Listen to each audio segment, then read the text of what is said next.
From Mendocino County Public Broadcasting, this is the KZYX News for Monday, June 29th. I'm Lana Cohen. Underneath the Willits Bypass on the 101 lies a 2,087-acre wetland oasis. Compared to the hot, dry air and dusty golden mountainsides that mark the arrival of summer, the Willits Bypass wetland in Little Lake Valley feels like a different world.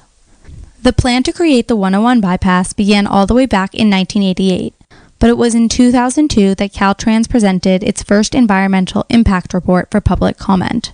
They received more than 400 comments from the public, over half requesting non-freeway alternatives. The Willits Bypass wetland is a result of the fight against the bypass and the compromises Caltrans made to those who opposed the new section of highway. Ellen Drell, along with the Willits Environmental Hub and many others, spearheaded the opposition movement. The big picture was clear even then that we needed to reduce our amount of driving, not constantly accommodate more and more and more. And though ultimately the big concession that Caltrans made to the environment was this mitigation plan. It's the largest mitigation plan in the history of Caltrans. There's nothing like it anywhere in the state of California. Together, Caltrans and the Mendocino County Resource Conservation District are working to restore the wetlands back to their original state.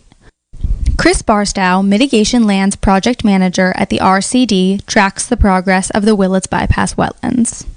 So there's two different things happening out here. Caltrans is still actively working to reach success criteria, and so they're still either doing maintenance on created wetlands, enhanced wetlands. They're also still doing more plantings, installing other native wetland vegetation, all stuff that's been propagated out of the valley. RCD's focus is primarily in the grazed areas, which could still be considered a wetland. They're wet meadows. And our primary focus there is to administer a grazing plan and to manage for listed species, native species in there. Wetlands are an important component of the Willits Valley ecosystem. Barstow explained that the wetlands serve as a foundation for the biological diversity that is here in Little Lake Valley.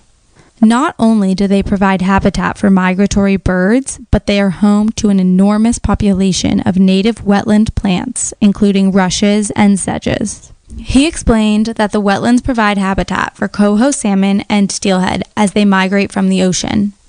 The wetlands are the headwaters of Outlet Creek, which pours into the Eel River and eventually makes its way out to the coast. Over the past 6 years, almost 2 million native plants have been cultivated, including 2 endangered plants endemic to the Willits Valley, Baker's meadow foam and North Coast semaphore grass. Wildlife biologist and project interpreter for the Willits Bypass wetlands, Maricela de Santa Ana, describes the wetlands as they come back to life. When the wetlands flood in November and hundreds of waterfowl are out there, it feels like you're in another world. That's a really fantastic experience. And then we also have an oak woodland upland that has a beautiful oak forest that when you're in it and it's springtime and the spring birds are singing, you feel like you're in the middle of a symphony of birds. The grasslands, just being out in the middle of grasslands and hearing the grasshopper sparrows and mallards that nest out there, and it's fantastic. Over the tenure of the project, the biodiversity of the wetlands has been increasing, allowing the wetlands to manage themselves. Since 2013, we've had beavers out in the valley, and that has been very impactful on our riparian areas. We feel like they are doing just a fantastic job at keeping the water in places that in the past would dry up, but they're really good engineers of water. This year they created an enormous wetland that has not been there in the past, or at least had not been there in that capacity in the past, and actually were able to join a creek, Davis Creek, which has for the last 5 or 6 years just drained into a field, but they connected it to Outlet Creek. And so then fish, which historically probably moved up Davis Creek to get into those areas to spawn, did not have access to that because it was not connected anymore, and they connected it. Through the National Fish and Wildlife Foundation, Caltrans created a permanent source of funding for the monitoring and management of the wetlands. The Resource Conservation District will carry out the on-the-ground work. It is 2,085 acres of preserved land for perpetuity. That land is going to be there for, if we all survive on this planet, for our children's children's children.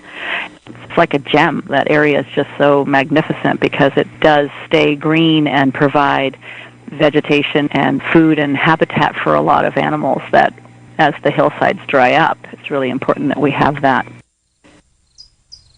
There's a vastness out there, but there's also a stark beauty. It's just beautiful. And there's an amazing experience to stand in the middle and know you're in the middle of the Willits Valley.